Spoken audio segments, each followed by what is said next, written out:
कामो धीरो अमृता स्वयंभू रसेन तृप्तो न कुतश्च नून त्वमेव विद्वान् विभाय मृत्युर् आत्मानं धीरम् अजरं युवानम्। आज हम सभी ने रक्षाबंधन का पर्व मनाया है। इसके साथ और भी पर्व है, श्रावणी उपाकर्म पर्व, संस्कृत दिवस। तो इसके विषय में भी हम थोड़ा सा जानेंगे, इस पर विचार करेंगे। सर्वप्रथम है श्रावणी पर्व। श्रावणी पर्व क्या है, क्यों मनाया जाता है, कब से मनाया जाता है, इसके संबंध में विचार करते हैं। श्रावणी पर्व जब से ये सृष्टि बनी है तब से हमारा ये पर्व रहा है। आर्यों के मुख्य पर्व जो थे वो श्रावणी उपाकर्म पर्व, विजयादशमी, दीपावली, होलिकोत्सव, ये 4 पर्व जब से सृष्टि बनी है। सृष्टि की उत्पत्ति को 1,96,08,53,120 वर्ष पूरे हो चुके हैं। इस समय 121वां वर्ष चल रहा है। तब से लेकर अब तक ये श्रावणी उपाकर्म पर्व हम सभी मनाते आ रहे हैं। श्रावणी उपाकर्म क्या अर्थ होता है, इसको कैसे मनाना चाहिए।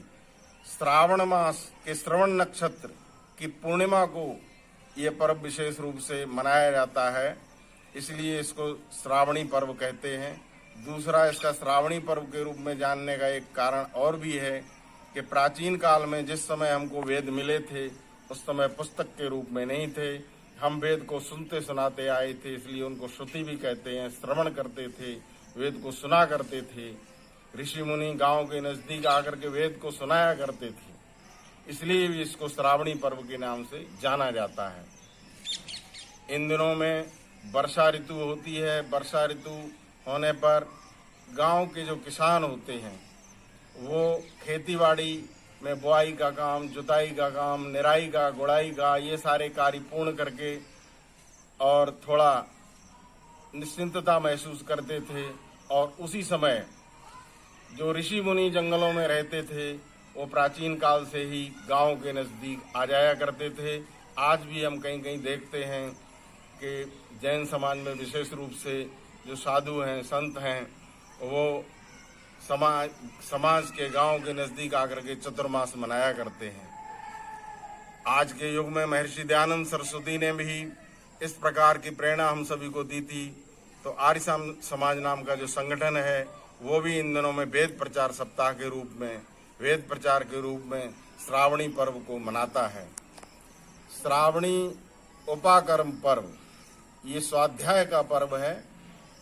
इस समय हम वेद को पढ़ते थे, सुनते थे।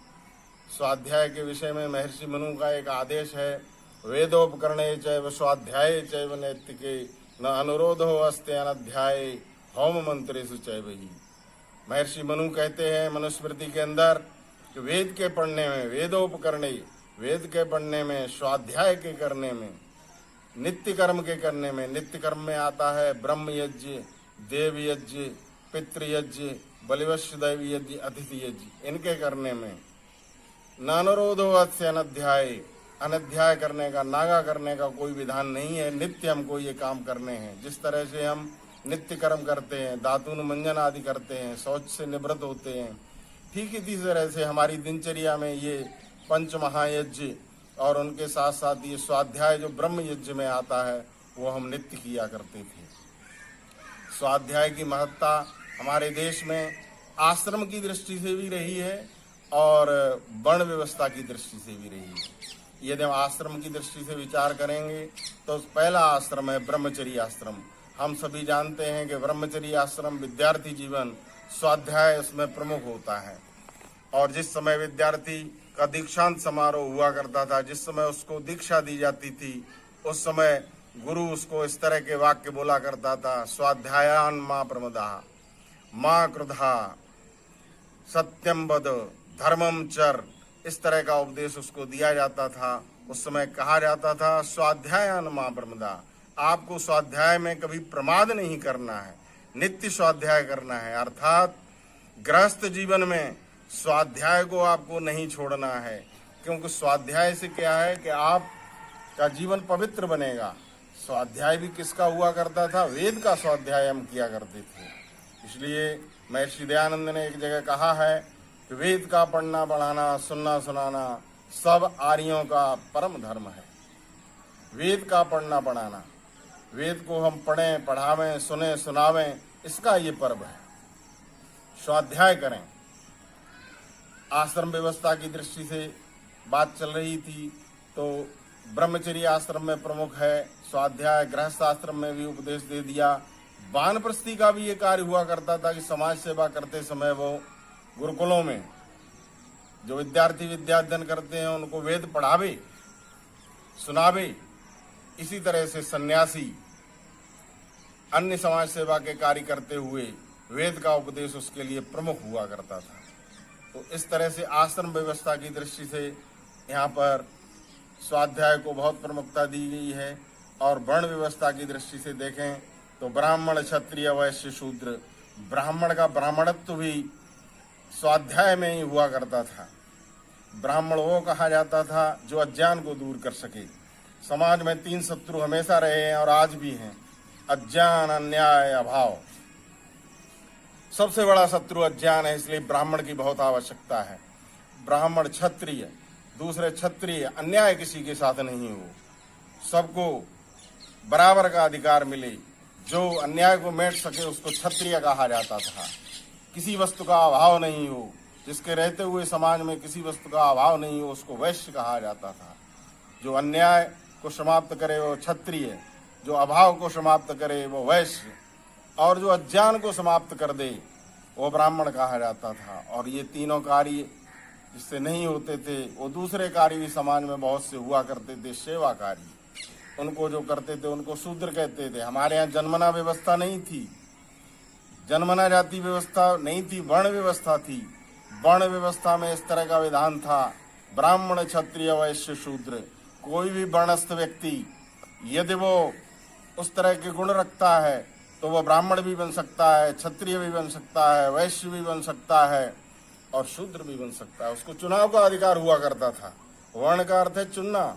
जिस समय वो विद्याध्ययन समाप्त करता था उस समय उसकी योग्यता देखी जाती थी। यदि उसमें समाज में अज्ञान को समाप्त करने की योग्यता है तो उसको ब्राह्मण की उपाधि मिलती थी। इसी तरह से यदि उसमें अज्ञान को समाप्त करने की योग्यता है तो उसको क्षत्रिय को, यदि उसमें अन्याय को समाप्त करने की योग्यता है तो उसको क्षत्रिय कहा जाता था। और अभाव को समाप्त करने की योग्यता है तो उसको वैश्य कहा जाता था। और जो सेवा कार्यों में दक्ष होते थे उनको शूद्र कहा जाता था। ये परस्पर एक दूसरे वर्णों में जा सकते थे। एक पिता के यदि 4 बेटे हैं, पहला बेटा मान लीजिए एक ब्राह्मण पिता है जिसने जीवन भर अज्ञान को दूर किया है, ज्ञान फैलाया है, उसके यदि 4 बेटे हैं और उनमें योग्यता 4 प्रकार की है तो वो 4 वर्णों में जाया करते थे। यदि वो अज्ञान को समाप्त करने का पहला बेटा योग्यता रखता है तो उसको ब्राह्मण की उपाधि मिलती थी। उसी ब्राह्मण का दूसरा बेटा यदि अन्याय को समाप्त कर सकता है, देश की रक्षा कर सकता है तो उसको क्षत्रिय कहा जाता था। इसी तरह से जिसके रहते हुए किसी वस्तु का अभाव नहीं हो, गरीबी समाप्त हो जाए, उसको वैश्य कहा जाता था, जो भामाशाह हुआ करती थी। और जो इन तीनों कामों की योग्यता नहीं रखते उनमें एक तीसरे प्रकार की योग्यता की भी समाज में बहुत बड़ी आवश्यकता होती थी, सेवा कार्यों की, और उनको शूद्र कहा जाता था। एक ही पिता के 4 बेटे 4 वर्णों में जा सकते थे। ये इस तरह की व्यवस्था महर्षि मनु की थी। आज के समय में बहुत से लोग महर्षि मनु पर आक्षेप लगाते हैं कि उन्होंने जाति व्यवस्था शुरू की। उन्होंने कोई जाति व्यवस्था नहीं शुरू की। ये जाति व्यवस्था वर्तमान समय की सड़ी गली व्यवस्था है। महर्षि मनु ने तो वर्ण व्यवस्था दी थी और वर्ण व्यवस्था ही समाज को सुधार का एक बहुत बड़ा आधार है। यदि शूद्र के बालक में यदि योग्यता है कि वो अज्ञान को समाप्त कर सकता है तो ब्राह्मण वर्ण में जा सकता था। इसी तरह से वैश्य के बालक में यदि योग्यता है कि वो अन्याय को समाप्त कर सकता है या ज्ञान को समाप्त कर सकता है तो ब्राह्मण और क्षत्रिय बन सकता था। इसी तरह से ब्राह्मण का बालक यदि उसमें योग्यता नहीं है तो वो शूद्र भी बन सकता है। इस तरह की व्यवस्था महर्षि मनु ने दी थी। तो बात ये चल रही थी कि वर्ण व्यवस्था की दृष्टि से देखें तो ब्राह्मण जो मुख्य वर्ण हुआ करता था उसका कार्य ये था कि ज्ञान को फैलाना, अज्ञान को समाप्त करना। तो उनके लिए स्वाध्याय का विशेष पर्व हुआ करता था।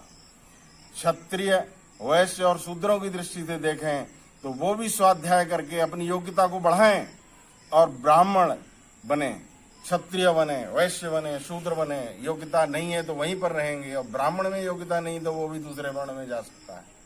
इस तरह की व्यवस्था महर्षि मनु ने दी थी।